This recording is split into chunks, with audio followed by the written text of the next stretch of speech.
So கர்த்தர் சூழ்நிலை மாற்றுகிற தேவன். தகப்பனே, இந்த ஒவ்வொருவரையும் 15-16 உபவாச ஜெபத்தில் கூட்டி சேர்க்கிறதற்காக உமக்கு நன்றி. இன்னும் கமிட் பண்ணக்கூடிய இருதயங்களை நீர் அறிந்து கொண்டிருக்கிறீர். அவருடைய மனம் திறக்கப்படட்டும், வந்து இந்த உபவாசத்தில் கலந்து கொள்ளட்டும். இயேசுவின் நாமத்தில் ஜெபிக்கிறேன் நல்ல பிதாவே. எஸ், நம்ம வேதத்தை திருப்பி போகிறோம். சில நிமிடங்கள் நம்ம கொஞ்சம் சின்சியரா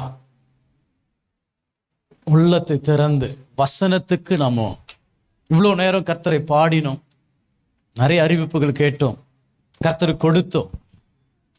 ஒரு வார்த்தை நாம் இப்பொழுது உள்வாங்கிக் கொள்ளுவோம். இந்த வருடம் கர்த்தர் கொடுத்த அந்த ரேமா வார்த்தையை நாம் வாசிப்போம். ஏசாயா 51:2. உங்கள் தகப்பனாகிய ஆபிரகாமையும் உங்களை பெற்ற சாராளையும் நோக்கி பாருங்கள், அவன் ஒருவனாயிருக்கையில்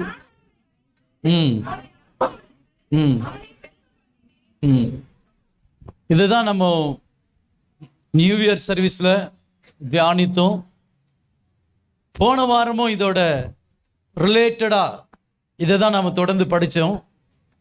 இன்றைக்கும் இது ஒரு 3வது பகுதியாக நாம் இதை இந்த வசனத்தின் கொண்டு எப்படி தேவன் பெருக பண்ணுகிறார்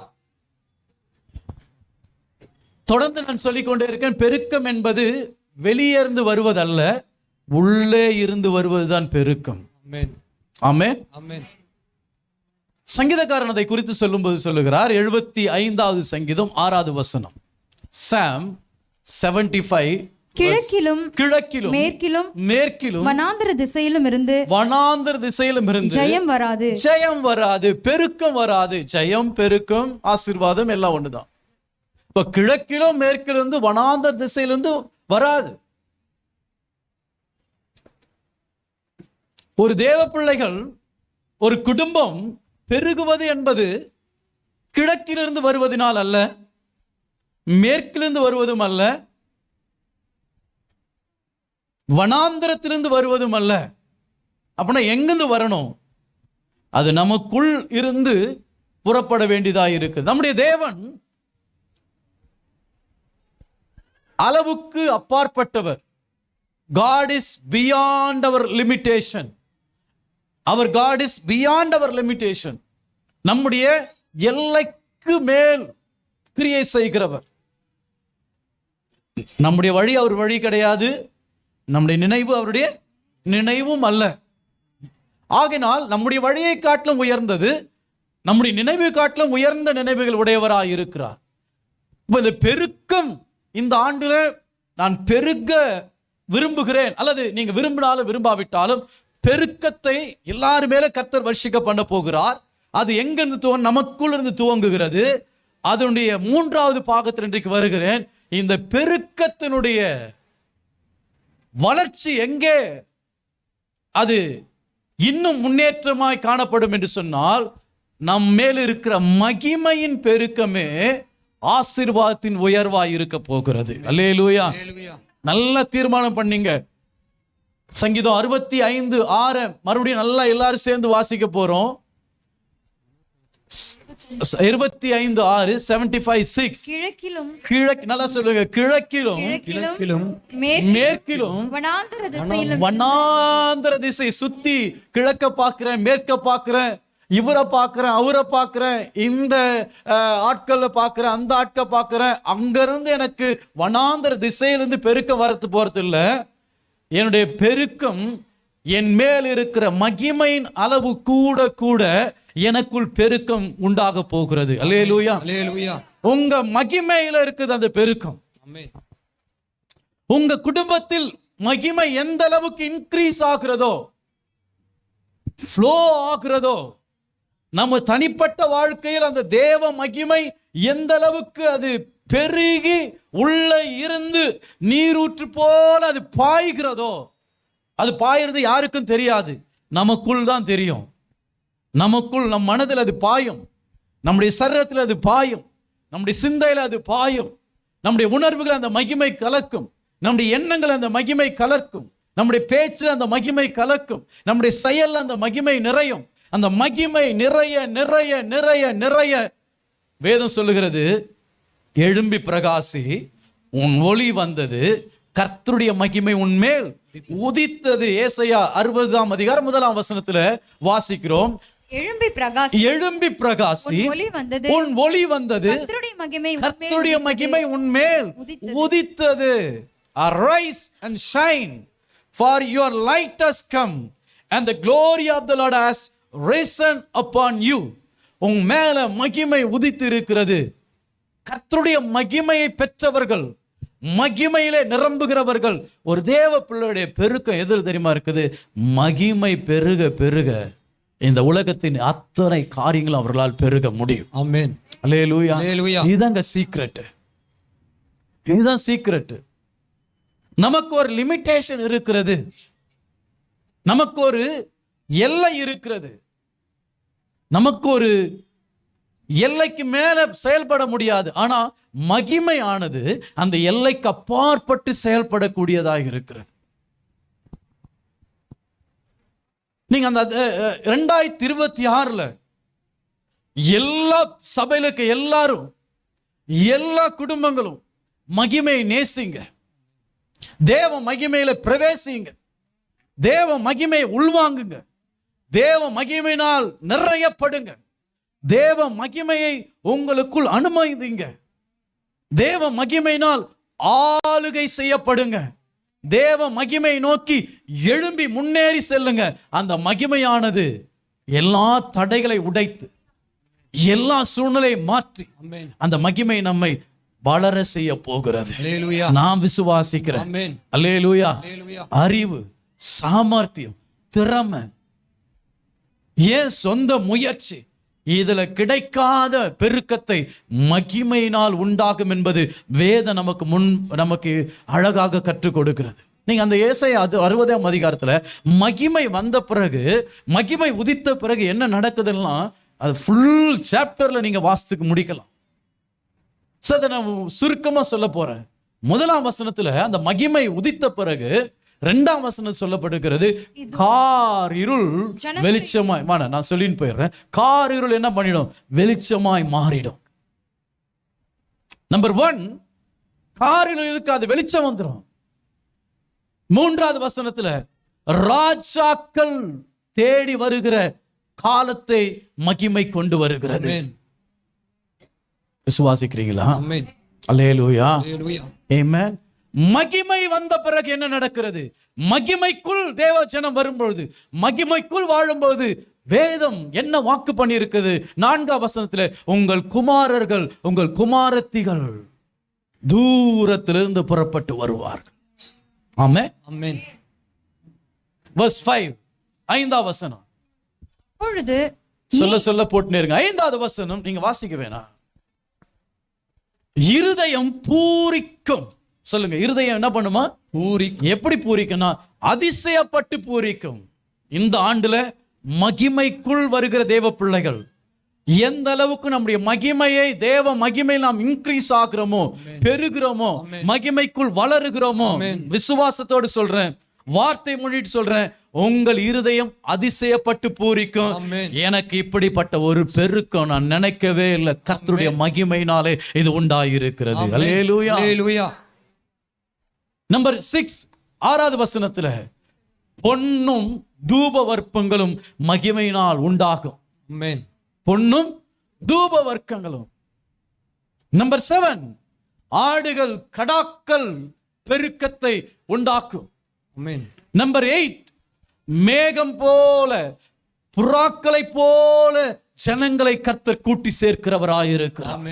மகிமை பெருகும் பொழுது. 8வது வசனத்துல இப்படி இருக்கு. 9வது வசனத்துல, தீவுகள் காத்திருக்கும், பொன்னும் வெள்ளியும், கப்பல்கள் எல்லாம், விசுவாசிங்க, கப்பல்ல வந்து காத்திருக்கும். ஆமென். அல்லேலூயா. நீங்க நம்புங்க. இதுவரை எனக்கு எந்த ஷிப்ல இருந்து யார் இந்த எந்த கார்கோவும் வந்ததே இல்லை அப்படின்னு நினைக்கிறீங்களா? ஆண்டவரால் குடிக்க முடியும். ஆமென். சிலர் எப்படி நகைக்கிறீங்கன்னா, சாரால போல் நகைக்கிறீங்க. அதெல்லாம் சாரால் அப்படிதான் நகைச்சாங்களாம். என்னது இது, 99 வயசாயிடுச்சு, இவர் தேவதூதன் சொல்லிருக்காரு குழந்தைன்னா. சிலரோட நகைப்பு அப்படி எனக்கு தோணுது. ஆனா உள்ளத்துல என்ன இருக்குது, ஏதோ சொல்றது சொல்லுங்க, மகிமைத்தான பத்தி பேசுறீங்க. நான் நம்புறேன் ஃபுல் காஸ்பல் ஃபெய்த் பிரேயர் ஹவுஸ்க்கு ஷிப்ல கண்டெய்னரா தேவனுடைய மகிமை நிமித்தமாய் கர்த்தர் நன்மைகளை அனுப்ப போகிறார். அல்லேலூயா. ஷிப் ஹார்பர்ல போய் எங்கெங்க ஃபுல் காஸ்பல் ஃபெய்த் மினிஸ்ட்ரிக்கு வந்த கண்டெய்னர் எங்கன்னு சொல்லி எடுக்கிற அளவுக்கு மகிமை அற்புதங்களை செய்ய போகிறது. ஆமென். ஆமென். Amen. Yes. Thank you Holy Spirit. 11வது வசனத்துல 10ஆம் வசனத்துல சொல்லப்பட்டிருக்கிறது, அந்நிய புத்திரர் அந்நிய புத்திரர் என்ன பண்ணுவாங்க, நமக்கு வேலை செய்யக்கூடிய ஆட்களாய் நம்முடைய மதிலை அந்நிய புத்திரர் கட்டி எழுப்புகிறவர்களாய் கர்த்தர் கொண்டு வர போகிறார். அல்லேலூயா. மதில் என்ன செய்கிறது? 13ஆம் வசனத்துல வாங்க, கேதுரு மரங்கள், தேவதாரி மரங்கள் எல்லாம், புன்னைய மரங்கள் எல்லாம் கர்த்தர் கொண்டு வர போகிறார். 14வது வசனத்துல ஒடுக்கினவர்களின் பிள்ளைகள். மகிமை வந்துச்சுன்னா என்ன நடக்கும்னு சொல்றது. முதல் வசனத்தில் மறந்துடாதீங்க, கர்த்தருடைய மகிமை உன்மேல் உதித்தபடினாலே யாரெல்லாம் மகிமையிலே வருகிறார்களோ, மகிமையை ரிசீவ் பண்ணி கொள்ளுகிறார்களோ, மகிமையின் மேல் மகிமையில எழும்புகிறார்களோ, அவர்களுக்கு வேதம் சொல்லுகிற 14வது வசனத்துல, உன்னை ஒடுக்கினவர்களின் பிள்ளைகள் குனிந்து உன்னிடத்தில் வந்து. அல்லேலூயா. ஒரு நாள் கொட்டினாங்க பாருங்க, ஒரு நாள் தலை மேல இடிச்சாங்க பாருங்க, அவங்க இருக்க மாட்டாங்க, அவங்க பிள்ளைகள் உங்களிடத்துல வருவார்கள். ஆமென். ஆமென். 15 நித்திய மாட்சிமை. கைவிடப்பட்டது, நெகிழப்பட்டது, ஒருவரும் கடந்து போகாதிருந்த நம்மை ஆண்டவர் எப்படியாய் மாத்துறாரா? நித்திய மாட்சிமையாக, தலைமுறையாய் மகிழ்ச்சியாக இந்த மகிமை ஒரு தேவ பிள்ளையை மாற்றக்கூடியது. இதெல்லாம் நான் தேவனுடைய வார்த்தையை உங்களுக்கு சொல்லிக் கொண்டிருக்கிறேன். ஏசாயா தீர்க்கதரிசி என்ன தீர்க்கதரிசனமாய் உரைத்தாரோ அந்த தீர்க்க தரிசனத்தை எடுத்து சபைக்கு தீர்க்க தரிசனமாய் பேசிக் கொண்டிருக்கிறேன். அல்லேலூயா. நான் தீர்க்கதரிசியும் அல்ல, தீர்க்கதரிசியின் புத்திரனும் அல்ல, ஆனால் ஏசாயா சொன்ன தீர்க்க தரிசனம் நான் விசுவாசிக்கிறேன். அல்லேலூயா.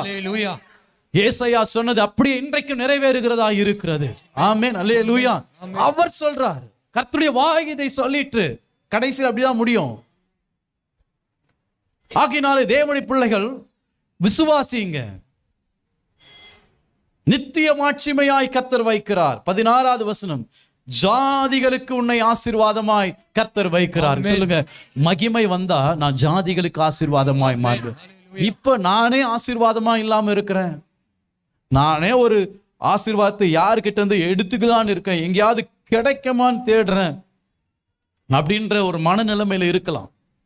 ஆசீர்வாதத்துக்கு எங்க வழி இருக்குதுன்னு நான் தேடி கொண்டிருக்கேன்ற அந்த மனநிலைமை நம்ம இப்ப உட்கார்ந்து கொண்டு வசனத்தை கேட்கிறீங்க. ஆனா மகிமைக்குள்ள வந்துட்டா, மகிமை மூடிட்டா, மகிமை உள்ள வேலை செய்ய ஆரம்பிச்சிடுச்சுன்னா, மகிமையில நாம் வளர அபிஷேகம் அந்த மகிமையில உள்ள நுழைஞ்சிட்டோம்னா நாம எப்படியா மாறிடும்மா?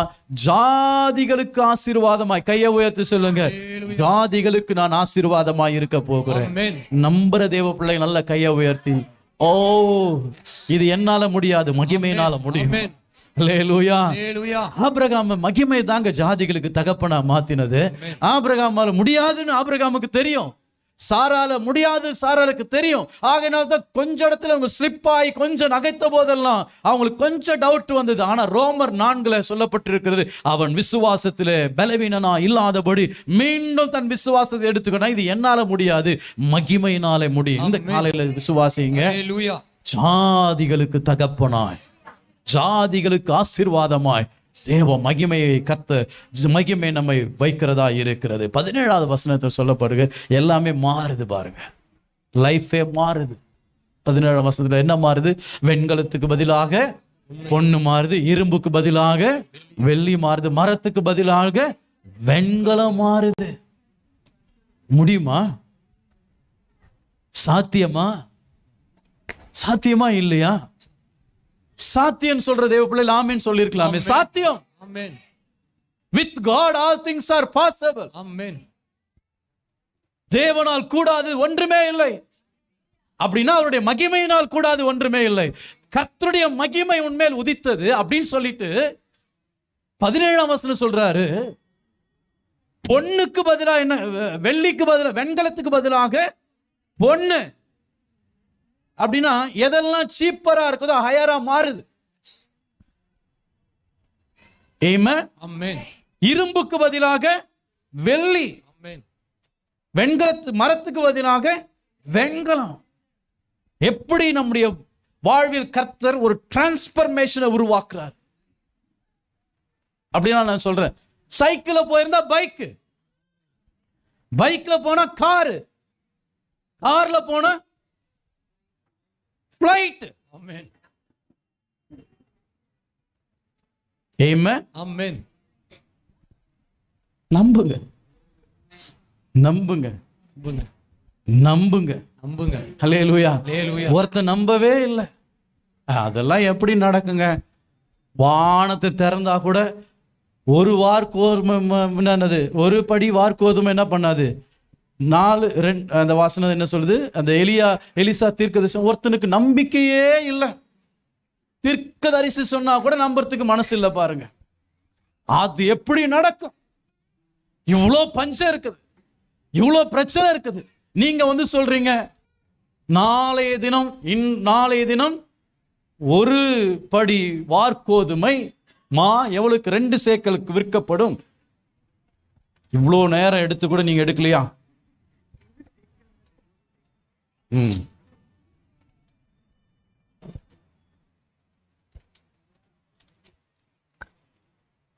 ஏழாம் அதிகாரம், நீங்க இங்க 1 ராஜாக்கள் தேடி இருக்கீங்கன்னு நினைக்கிறேன். 2 ராஜாக்கள் 7. அப்பொழுது எலியா, கர்த்தருடைய வார்த்தையை கேளுங்கள், நாளைக்கு இந்த நேரத்தில் சமாரியாவின் வாசலிலே 1 மரக்கால் கோதுமை மா 1 சேக்கலுக்கும் 2 மரக்கால் வார்கோதுமை 1 சேக்கலுக்கும் விற்கப்படும். நானும் கர்த்தர் சொல்லதான் சொல்றேன், வெண்கலத்திற்கு பதிலாக பொன்னையும், இரும்புக்கு பதிலாக வெள்ளியையும், மரத்துக்கு பதிலாக வெண்கலத்தையும் மகிமை பெற்றவர்கள் பெற்றுக்கொள்ள போகிறார்கள். ஆமென்.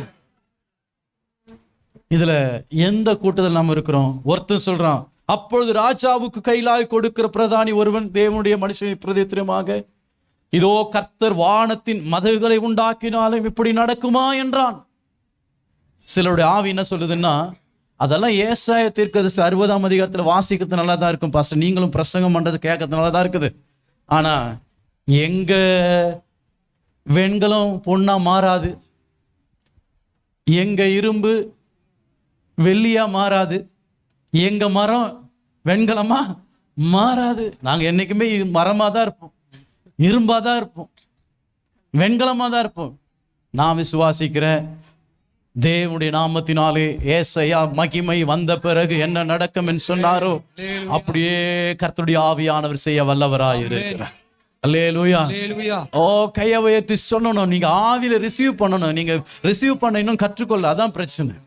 எல்லாமே தேவனுடைய வேர் ஹவுஸ்ல இருக்கிறது, பரலோக பொக்கிஷத்துல எல்லாமே இருக்கிறது. அதுக்கு ஒண்ணு ரிசீவ் பண்ண, பை ஃபெய்த் ஆண்டவரிடத்துல. எஸ் லார்ட், உம்மால் ஆகும். ஆமென். அல்லேலூயா. இரும்புக்கு பதிலாக உமக்கு வெள்ளியை கொடுக்க முடியும். வெண்கலத்துக்கு பதிலாக நீங்க வெண்கலத்துக்கு பதிலாக மரத்துக்கு பதிலாக வெண்கலத்தை கொடுக்க முடியும். வெண்கலத்தை தூக்கி போட்டு பொண்ணை கொண்டு வந்து எங்களால நிரப்ப முடியும். அப்படின்னா நான் என்ன சொல்ல வரேன்னா, இது வந்து உமா கோல்டு எல்லாம் மாற போகுதுன்னு சொல்றேன் நான். அல்லேலூயா. யாரெல்லாம் உமா கோல்டு போட்டுக்கின்னு சும்மா ஒவ்வொரு முறையும் கடையில போய் மாத்திக்கின்னு பாலிஷ் பண்ணிக்கின்னு பார்க்குறவங்களாம் நினைப்பாங்க, சிஸ்டர் ரொம்ப நல்லா கோல்டு போட்டிருக்கலாங்களே, எப்படியே குறைஞ்சது ஒரு 10 சவரமாச்சு இருக்கும் போல இந்த நெக்லஸ், இந்த செயின் அப்படின்னு நினைச்சுன்னு இருப்பாங்க. ஆனால் நமக்கு தான் தெரியும் இது என்னது, இது அப்பப்போ கடைக்கு போயிட்டு என்ன பண்ணுது, இது பாலிஷ் அடிச்சுன்னு வருது பல பல பல பலன்னு சொல்லிட்டு. I say in the name of Jesus, மகிமையில வருகிறவங்களுக்கு சொல்றேன், இந்த இனிமே இந்த பாலிஷான நகை கிடையாது. ஆமென். ஆமென். அல்லேலூயா. அல்லேலூயா. இனி இந்த டூப்ளிகேட் நகை கிடையாது. ஆமென். ஆமென். இந்த யாரெல்லாம் வெள்ளியில போட்டுன்னு இருக்கீங்க, வெள்ளி செயினோ வெள்ளி பிரேஸ்லெட்டோ. எஸ், யாரெல்லாம் இன்னைக்கு வெளியில போட்டுனீங்க உங்க மேல மகிமை வந்துட்டு என்னது, இந்த வெள்ளி எதமா மாறிடுமா? தங்கமாய் மாற போகிறது. அல்லேலூயா, அல்லேலூயா, அல்லேலூயா, அல்லேலூயா, ஆமென். இரும்பெல்லாம் எப்படியா மாற போகிறது? வெண்கலமா மாற போகிறது. நான் சொல்றேன், வெள்ளியில இருக்கு இது. என்னுடைய லெவல் வெள்ளி தான். ஒரு வெள்ளியில தான் நான் பிரேஸ்லெட் போட்டு வந்திருக்கேன், வெளியில தான் ஒரு தோடை போட்டிருக்கேன், வெளியில தான் ஒரு மோந்தர் போட்டிருக்கிறேன்னா மகிமையில வந்துட்டா போதும், அது வெள்ளி எல்லாம் பொண்ணா மாறக்கூடிய அபிஷேகம். பாஸ்டர் சர்ச்சில் இதெல்லாம் பிரசங்கம் பண்றீங்க, ஜெபம் பண்ணுங்க, உபவாசம் பண்ணுங்க, அழுங்க, கண்ணீர் வடிங்க, இதை தான் சொல்லி தருவாங்கன்னு பார்த்தா நீங்க எப்படி சொல்றீங்கன்னா, நான் தீர்க்க தரிசனத்தை சொல்லுகிறேன். அல்லேலூயா, அல்லேலூயா. பெருக்கத்தை குறித்து பேசுகிறேன். கர்த்தரால் எல்லாம் ஆகும். நீங்க டெஸ்ட் பண்ணி பாருங்க. 2026க்குள்ள உங்க வீட்டுல அநேக வெண்கலங்கள் மாறுகிறதா இல்லையா பாருங்க, அநேக வெள்ளிகள் மாறுதா இல்லையா பாருங்க, அநேக இரும்புகள் மாறுதா இல்லையா பாருங்க. என் தேவனால் ஆகாத காரியம் இல்லை. ஒன்லி ஒரே ஒரு காரியம் தான், மகிமைக்குள்ள வாங்க, மகிமை நிறைவுக்குள்ள வாங்க, மகிமைக்குள்ள போங்க, நுழையுங்க, மகிமைக்கு இடம் கொடுங்க, தேவ மகிமைக்கு நாம் உள்வாங்கி கொள்ளுவோம். வேதம் சொல்லுகிறது. அடுத்தது 18ஆம் வசனத்துல, கொடுமை இல்லை, நாசம் இல்லை, அழிவு இல்லை. அங்க கொடுமையும் கிடையாது, நாசமும் இல்லை, அழிவும் இல்லை. சொல்லுங்க, மகிமையில வர்றவங்களுக்கு என்ன கிடையாது? கொடுமை இல்ல.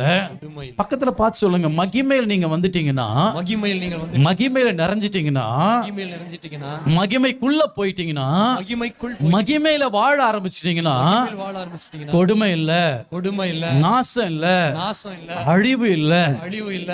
ஆமென்.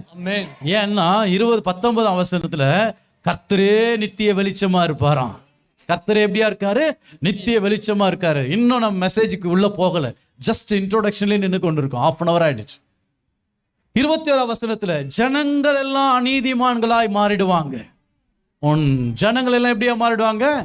நீதிமான்களாய் மாறிடுவாங்க. நீங்க யாரை குறிச்சு கவலைப்பட வேணாம். என் பையன் எப்படி இருக்கான், என் வீட்டுக்காரர் எப்படி இருக்கா, என் பிள்ளைங்க எப்படி இருக்கு, என் கணவர் எப்படி, என் மனைவி எப்படி இருக்கா, என் தம்பி என் தங்கச்சி எப்படி இருக்கான், கவலைப்பட வேணாம். நீங்க மகிமையில வாங்க, கர்த்தர் அவர்களை எல்லாரையும் நீதிமான்களாய் மாற்றி விடுவார். கர்த்தரால் முடியும். உங்க மேல இருக்க மகிமை அவருடைய தொடும். உங்க மேல இருக்க மகிமை அவர்களை கவர்ந்து இழுக்கும். உங்க மேல இருக்க மகிமை அவர்களோடு கூட பேச ஆரம்பிக்கும். உங்க பக்கத்துல வந்து நிக்க முடியாது. அல்லேலூயா. உங்க கிட்ட வந்தாலே ஒரு பயம் வந்துடும். அந்த மகிமையை பார்த்த உடனே ஜனங்கள், இஸ்ரவேல் ஜனங்கள் எப்படி பயந்தார்களோ, மோசே கிட்ட போறதுக்கு நடுங்கினார்கள், அது போல அவங்களால் நடுக்கம் பிடிக்க ஆரம்பிக்கும். ஏன்னா மகிமைக்கு அந்த பவர் இருக்கிறது, மகிமைக்கு அந்த சக்தி இருக்கிறது, மகிமைக்கு அந்த வல்லமை இருக்கிறது.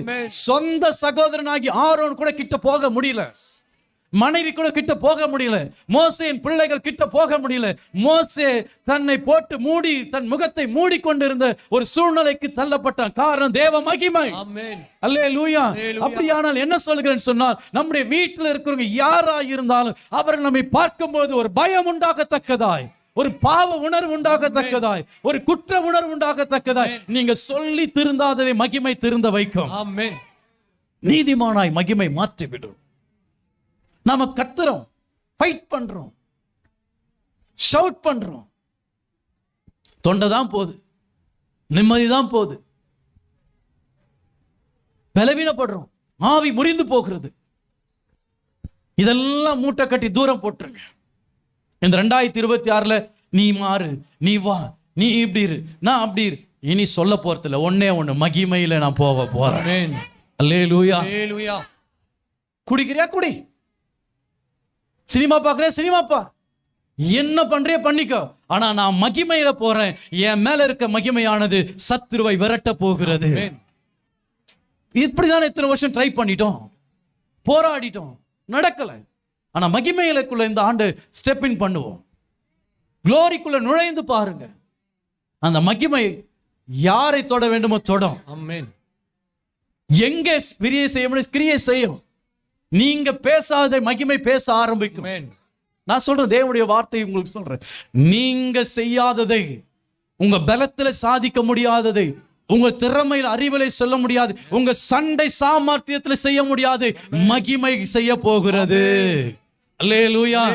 உங்க வேலையில ஒரு ப்ரமோஷன் இல்ல, உயர்வு இல்ல, தடை பண்ணினே இருக்கிறாங்க, வழி திறக்கல, எப்ப பார்த்தாலும் யாராவது ஒரு பிளாக்கா வந்து நிக்கிறாங்க, எங்கேயாவது ஏதாவது ஒண்ணு சொல்லி என்னுடைய ப்ரமோஷன் தடை பண்ண. டோன்ட் வரி, மகிமைக்குள்ள வாங்க, அங்கே கர்த்தர் காரியத்தை வாய்க்க பண்ண போகிறார். அல்லேலூயா.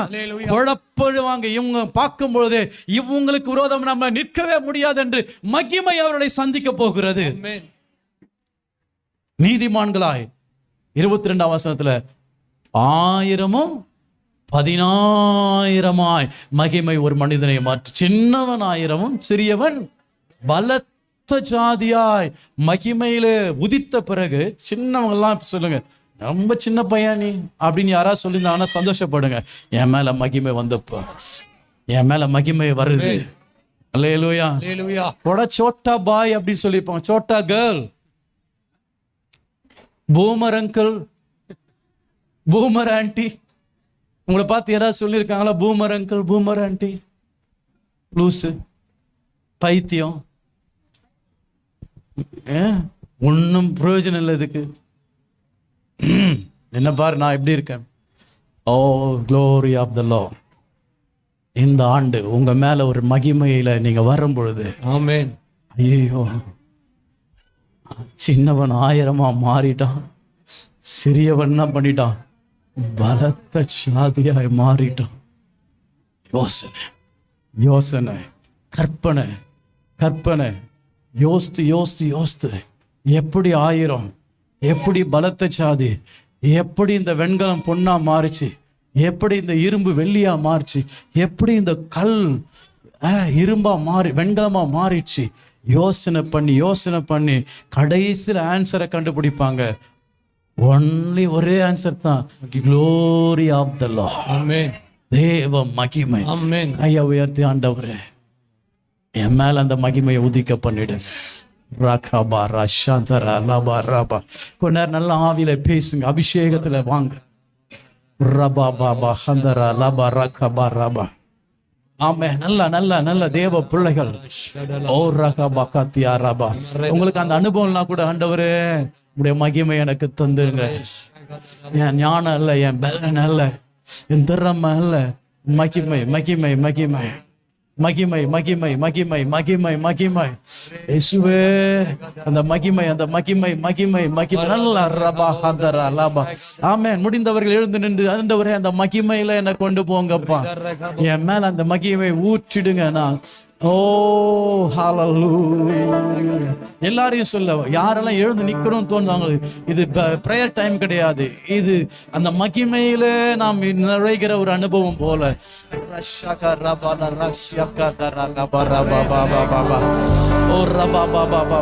Let the glory fill.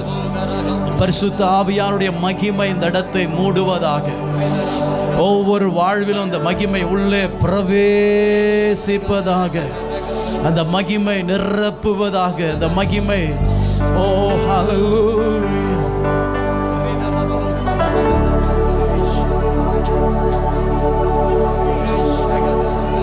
மேகமே, மகிமையின் மேகமே வந்தால் போதுமே, எல்லாம் நடக்குமே. விசுவாசத்தோடு எல்லாம் நடக்கும் அந்த மகிமையில. Healing, deliverance, prosperity, miracles, signs and wonders, supernatural work of God, transformation. வெண்கலத்துக்கு பதிலாக பொன் டிரான்ஸ்பர் ஆகிறது. ஆமென். இரும்புக்கு பதிலாக வெள்ளி டிரான்ஸ்பர் ஆகும். ஹalleluya. கல்லுக்கு பதிலாக வெண்கலம் டிரான்ஸ்பர் ஆகும். ரபா பாபா பாபா ஷக ரபா கதரா லபா ரபா. ரிசீவ். எஸ். ஆவியில் அந்த மகிமையை பெற்றுக்கொள்ளுங்க. ஆமென் ஆமென் ஆமென். அந்த மகிமைக்குள்ள வாங்க. ஆமென். 2026 உங்களுக்கு மகிமை ஆண்டாய் மாறட்டும். மகிமை நிறைந்த ஆண்டாக மாறட்டும். ஓ கால் எடுத்து வைங்க, அந்த மகிமை நான் நுழையறேன், அந்த மகிமைக்குள்ள நான் உள்ள நுழையறேன். ஆண்டவரே என்னை கவர் பண்ணிடுங்க, அந்த மகிமையை என் மனதில் அந்த மகிமையை கவர் பண்ணிடுங்க. என் ஸ்பிரிட்ல அந்த மகிமை நிறையட்டும், என் ஹார்ட்ல அந்த மகிமை நிறையட்டும், வழிந்தோடட்டும். என் பேச்சில, என் கண்களில, என் வார்த்தையில மகிமை நிறையட்டும். Let the glory fill right now.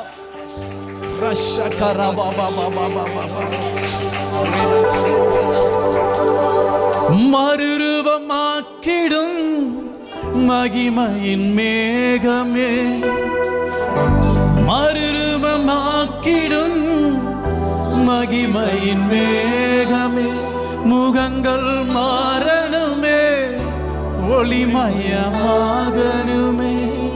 முகங்கள் மாறணுமே, ஒளிமயமாகணுமே, மேகமே மேகமே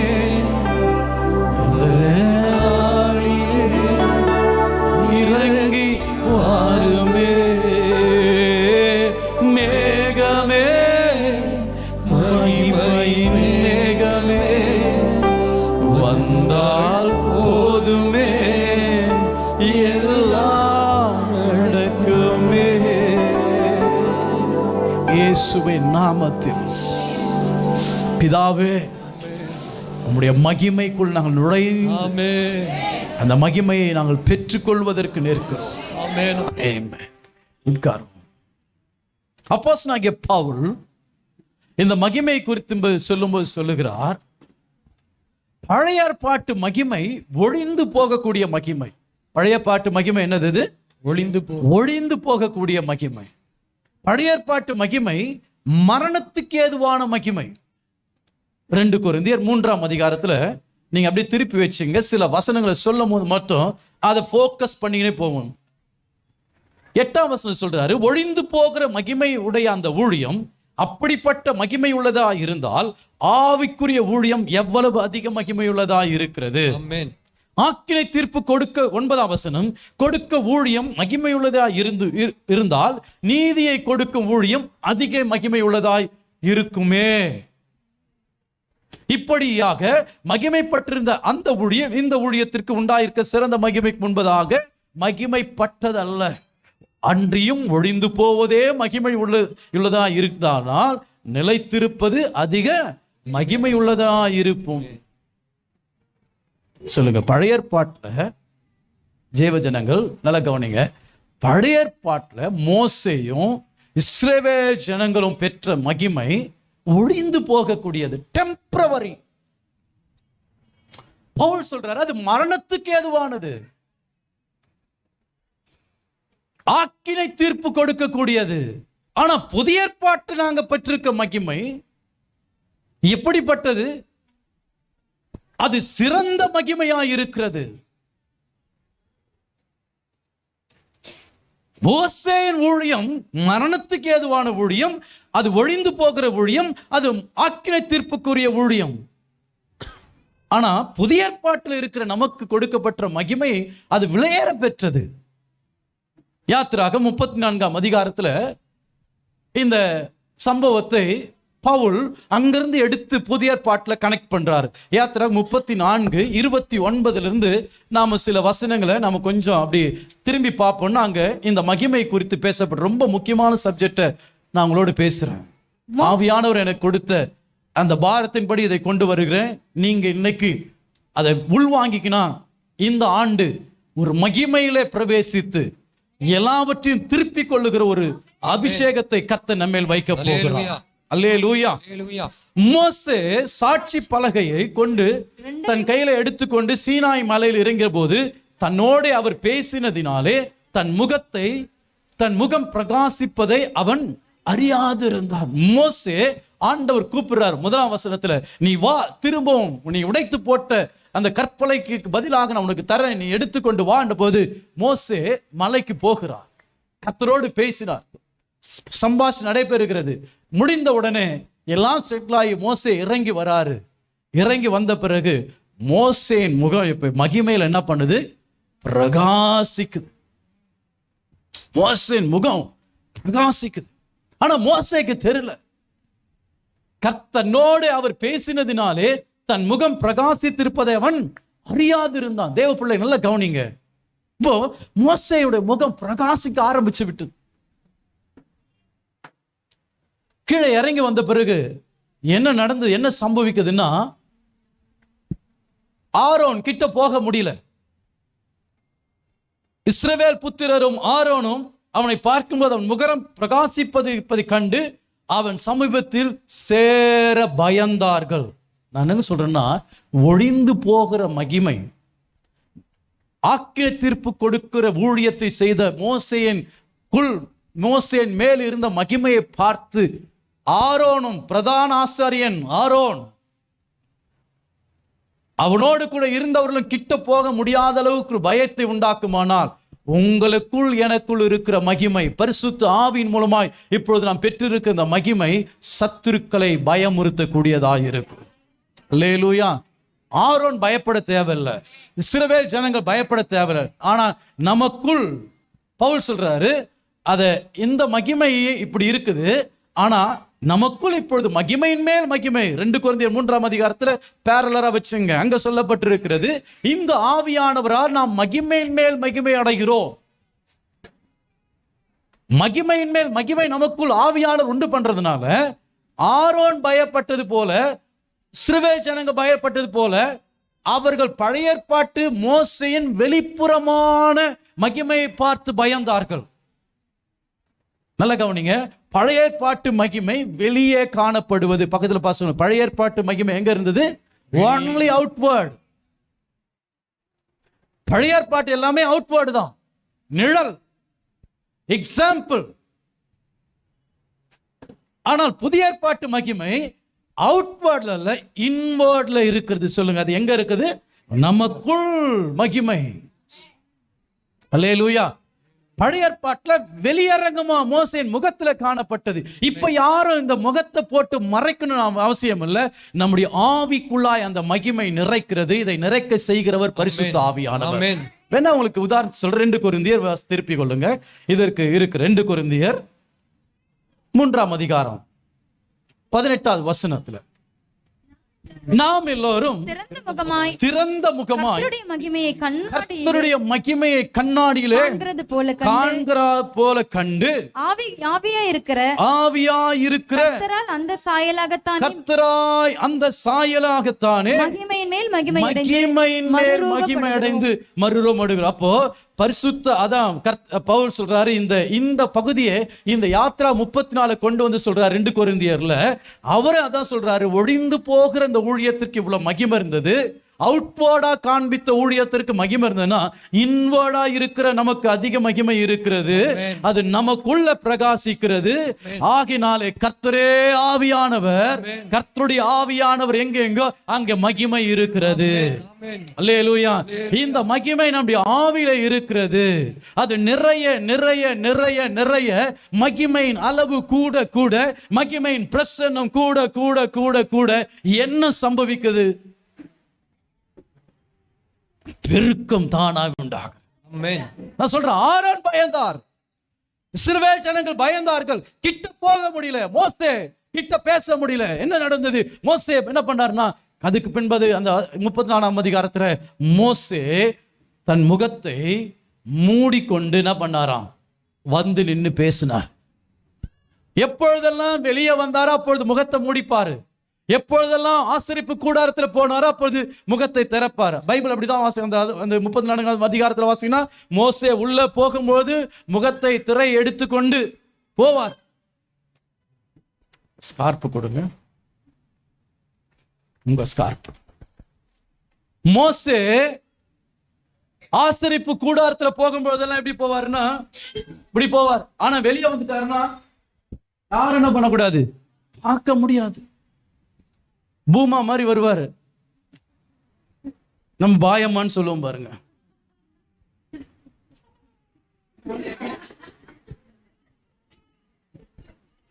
புரிஞ்சிடுச்சு, ஏன்னா மகிமை வேலை செய்யுது இல்ல. சோ மோசே உள்ள போகும்போது இப்படி எடுத்துட்டு போவாரு. ஆசரிப்பு கூடாரத்துல தேவனோடு பேசுவாரு. அங்க சம்பாஷணை நடக்கும். தேவனுடைய மகிமை அவர் மேல பிரகாசிக்கும். வெளியே வந்தாருன்னா திருப்ப மூடின்னு வெளியே வருவார். ஏன்னா இதை பார்த்தா என்ன ஆயிடுச்சு, யாராலும் நிக்க முடியல. ஹஸ்பண்டா வைஃபால நிக்க முடியல, பிள்ளைங்களால நிக்க முடியல, ஆரோன் நிக்க முடியல, இஸ்ரவேல் ஜனங்க நிக்க முடியல. நீங்க அந்த வசனத்தை வாசிங்க, 34ஆம் அதிகாரத்துல இருக்குது இல்லையா, கடைசியில. மோசே அவர்களோடு பேச முடியும் அளவும் தன் முகத்தின் மேல் முக்காடு போட்டிருந்தான். அதை தொடர்ந்து வாசிக்கும் பொழுது உள்ள போகும் பொழுது என்ன பண்ணுவாரு? சந்நிதியில் அவரோட பேசும்படிக்கு, கர்த்தருடைய சந்நிதியில் பேசும்படிக்கு பிரவேசித்தது முதல் வெளியே புறப்படும் மட்டும் முக்காடு போடாதிருந்தான். ஆமா, உள்ள போனா முக்காடு போடாம இருப்பாரு கர்த்தருடைய சன்னிதானத்துல. ஆனா வெளியே வந்த பிறகு என்ன நடக்கும்னா முக்காடு போட்டணும். ஏன்னா இந்த மகிமை அவங்களால என்ன பண்ண முடியல, பார்க்க முடியல. பயம். எவ்வளவு நாள் இந்த மகிமை இருந்தது?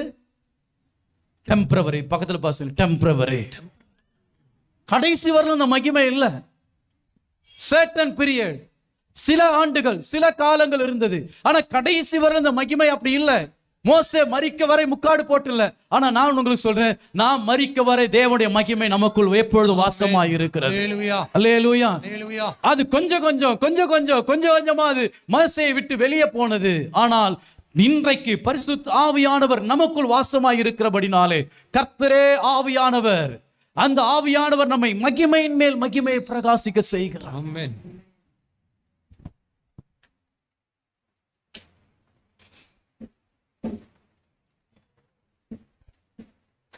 அப்ப கர்த்தருடைய சந்நிதியில் போகும்போதெல்லாம் முக்காடு இல்ல, வெளியே வந்த பிறகு முக்காடு. அவர் தன்னோடு பேசின முகம் பிரகாசித்து. அப்ப கேள்வி என்ன? எவ்வளவு நாள், எப்போ? கர்த்தரோடு பேசினதினாலே, கர்த்தரோடு இருந்தபடினாலே.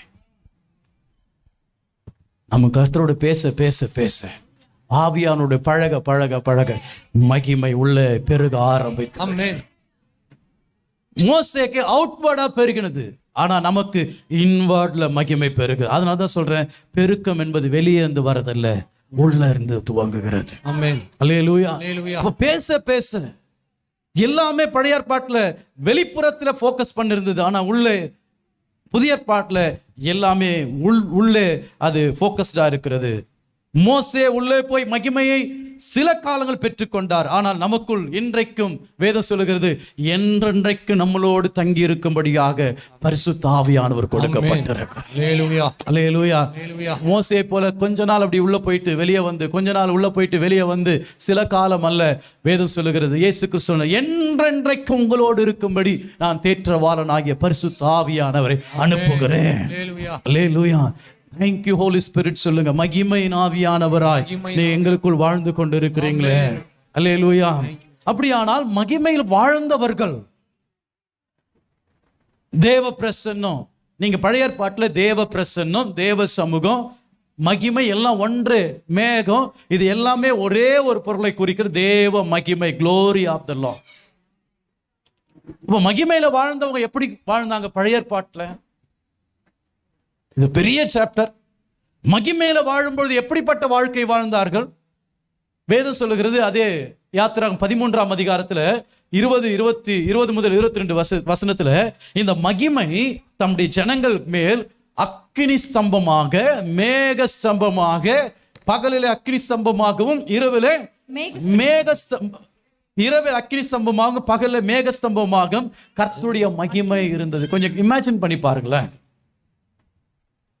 நான் இந்த வசனத்தை கொஞ்சம் அப்படியே படிச்சுனே இருந்தேன், கற்பனை பண்ணி பார்த்தேன். இந்த ஜனங்கள் எவ்வளவு பாக்கியவான்கள். 24 hours தேவனே மகிமையாய் அவர்களுக்கு காணப்பட்டு இருக்கிறார். மில்லியன்ஸ், 6 லட்சம் புருஷர்கள், ஸ்திரீகள், பிள்ளைகள். ஷாக்கடிக்க போகுது.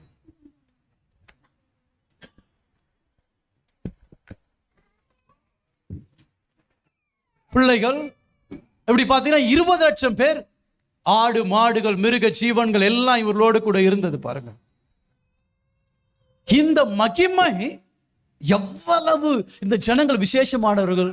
கவனிக்கிறீங்களா? உங்க மைண்ட் எங்க டிஸ்டர்ப் ஆக விடாதீங்க. இவங்க வனாந்திரத்தில் இருந்த பொழுது இரவில அக்கினி ஸ்தம்பமாய் இவர்கள் மேல அப்படியே தங்கி இருந்தார். கொஞ்சம் கற்பனை பண்ணி பாருங்க. பகல்ல மேகமாய் இந்த மகிமை அப்படியே அவங்களை மூடிக்கிட்டே இருந்தது.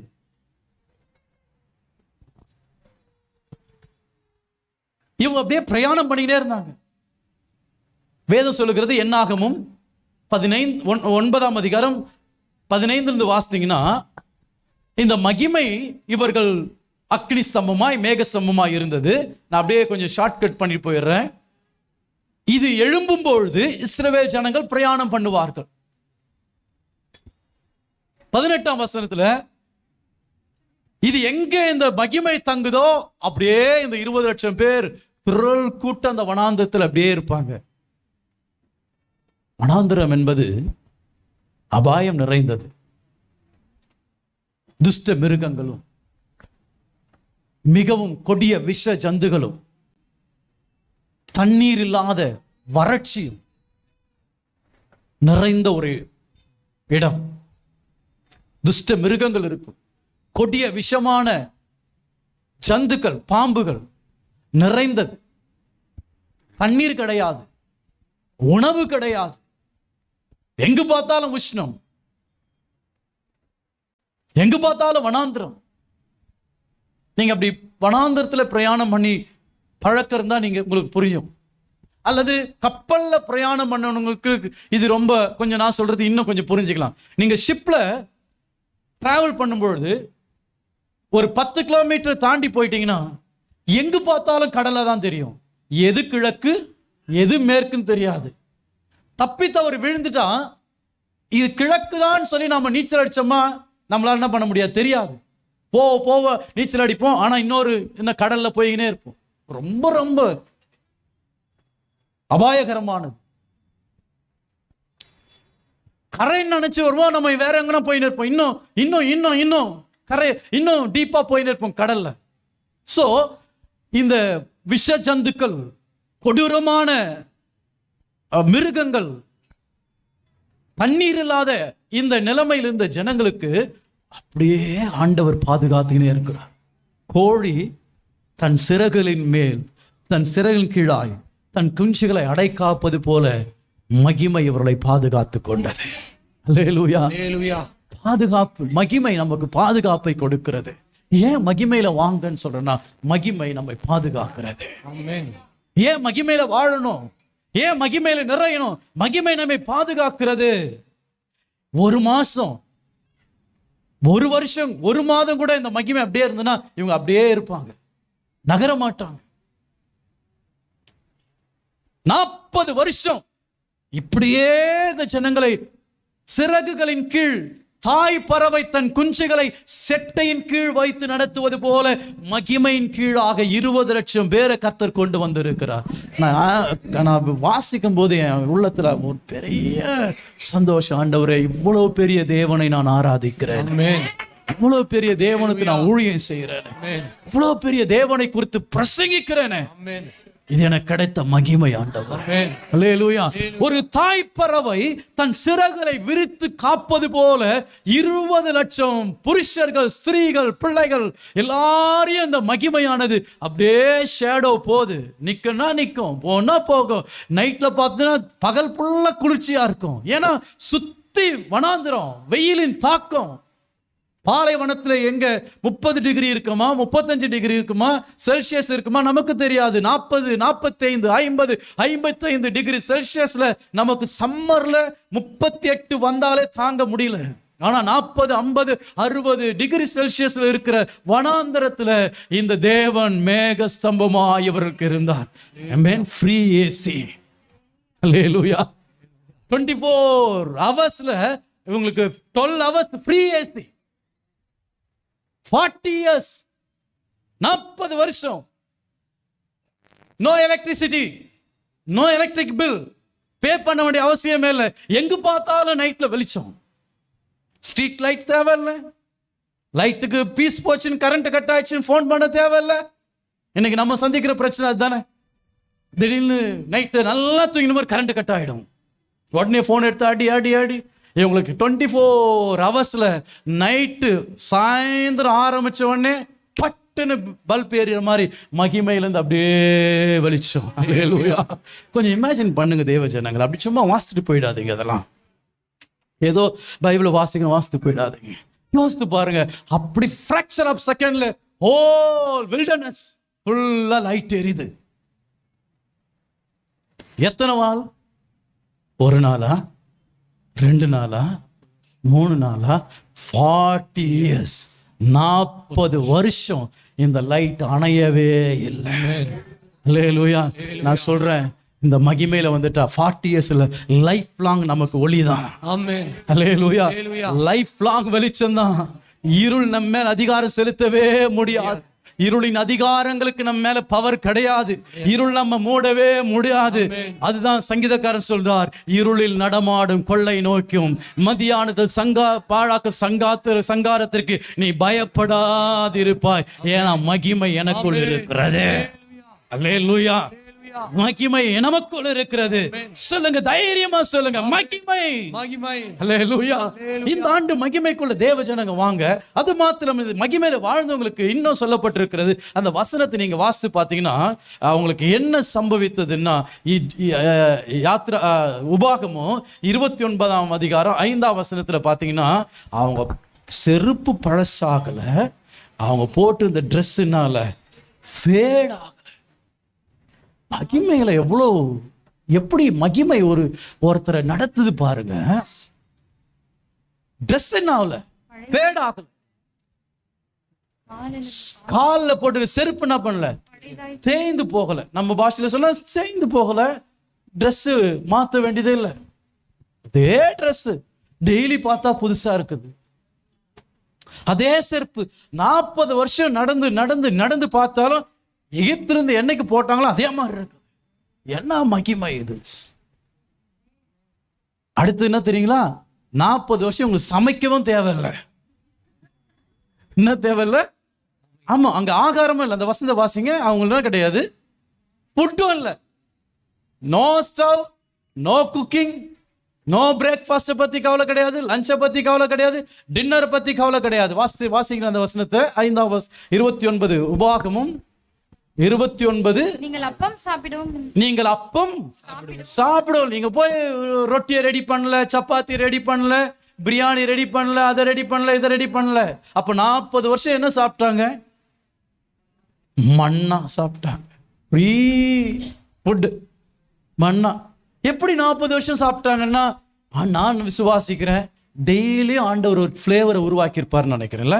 பார்க்கறதுக்கு ஒயிட்டா இருந்திருக்கும். இன்னைக்கு சாப்பிட்டா வெஜிடேரியன் மாதிரி சேகுது, நாளைக்கு சாப்பிட்டா மட்டன் பிரியாணி மாதிரி தோணுது, அடுத்த நாள் சாப்பிட்டா குஸ்கா மாதிரி தோணுது, புலாவ் மாதிரி தோணுது, அடுத்த நாள் பார்த்தா சாம்பார், ரசம், கூட்டு, பொரியல் வச்சு சாப்பிட்டா என்ன ஒரு திருப்தி கிடைக்கும். அப்படி நீங்க நம்பலையா? உங்களுக்கே 40 வருஷம் ரசம் சாப்பாடு கொடுத்தா சாப்பிடுவீங்களா? சாப்பிடுவாம்மா? 40 வருஷம் சிஸ்டர், 40 வருஷம் உங்களுக்கு ரசம் சாப்பாடு 4 நாள் தொடர்ந்து 3 வேளையை ரசம் சாப்பாடு கொடுத்தா சாப்பிடுவீங்களா? சாப்பிட மாட்டேங்க. போர் அடிச்சிடும். தேடுவோம், ஒரு ஊரா தேட ஆரம்பிச்சிடும். ஆனா இந்த ஜனங்களுக்கு பெருசா தோணவே இல்லை. அப்ப என்ன மிராக்கிள் நடந்திருக்கு நான் நம்புறேன். நீங்க நம்புறீங்களா இல்லை? என் பைபிள்ல இருந்து நான் அப்படி எடுத்துக்கிறேன். நான் எப்படி நம்புறேன்னா, ஒரு நாள் பார்த்தா ஃபுல் மீல்ஸ் மாதிரி தருது, 2வது நாள் பார்த்தா சிக்கன் பிரியாணி மாதிரி ஒரு டேஸ்ட்டு, 3வது நாள் பார்த்தா மட்டன் பிரியாணி மாதிரி ஒரு டேஸ்ட்டு, அடுத்த நாள் பார்த்தா தயிர் சாதம் மாதிரி இருக்குது, அடுத்த நாள் பார்த்தா ரசம் மாதிரி இருக்குது, அடுத்த நாள் பார்த்தா சாம்பார் மாதிரி இருக்குது, அடுத்த நாள் பார்த்தா வத்த குழம்பு வச்ச மாதிரி இருக்குது. இப்படி டேஸ்ட் மண்ணா ஆண்டவர் மாத்தி கொடுத்திருக்கிறார் பாருங்க. மகிமை, ஒன்லி மகிமை. அல்லேலூயா, அல்லேலூயா. நம்புங்க. அப்ப இந்த மகிமை முடிஞ்சிருச்சு. இந்த மகிமை சபைக்கு ஆண்டவர் கொடுத்திருக்கிறார். அல்லேலூயா. இப்ப சபை என்ன செய்து கொண்டிருக்கிறது? இன்னைக்கு சபை மகிமையில வரத்தை விட்டுட்டு மாம்சத்துல வாழணும்னு நினைக்குது. என்றைக்கு சபைன்னா இங்க நாம தான் மகிமை மாம்சத்தை விட்டு மகிமைக்குள்ள வரமோ, நான் சொல்றேன், ஏசாயா 60 மாத்திரமல்ல, உபாகமத்தில் வாசிக்கிற அத்தனை நமக்கு சொந்தமாய் இருக்கிறது. அல்லேலூயா. சபை இன்னைக்கு ஒரு தீர்மானம் எடுக்கணும், நான் மாம்சத்துல இல்ல, இனி மகிமையில வர போறேன். அல்லேலூயா. ஸ்பெஷல் சிஸ்டர்ஸ் சொல்றேன், நீங்க நல்லா உங்களுக்கு நல்ல எதை குறித்து நீங்க கவலைப்படக்கூடாதுன்னா மகிமையில வாங்க.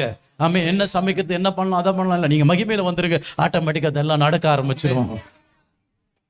பயமா தான் இருக்குது. போயிட்டு எங்க வீட்டுல நான் மகிமையில வந்துட்டேங்க அப்படின்னு சொல்லிடுவாங்களோ அப்படின்ட்டு ஏற்கனவே நாங்கள் மகிமையில தான் இருக்கிறோம்.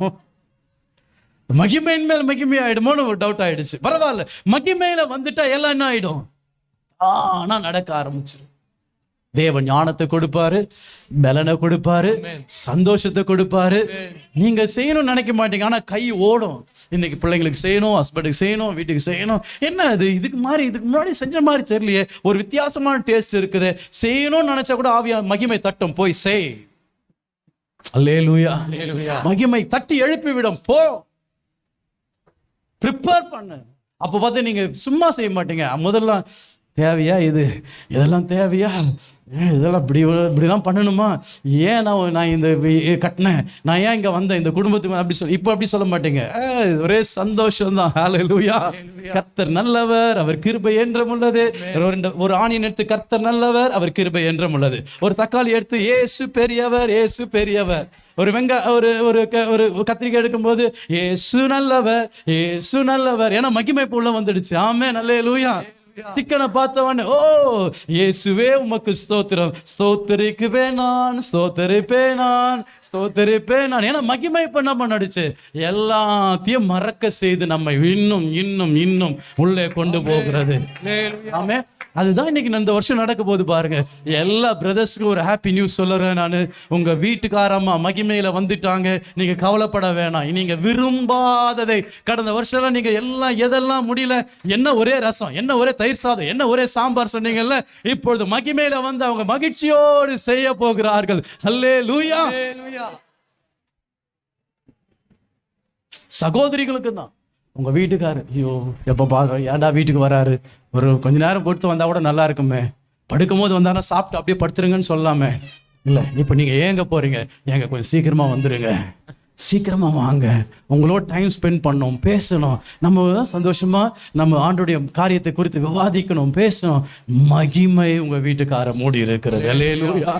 கர்த்தருடைய நாமத்திற்கு மகிமை உண்டாவதாக. அப்படியால் சபை மாம்சத்துல விட்டு மகிமைக்கு வாருங்க. ஆவியானவரை முழுவதுமாய் அனுமதிங்க.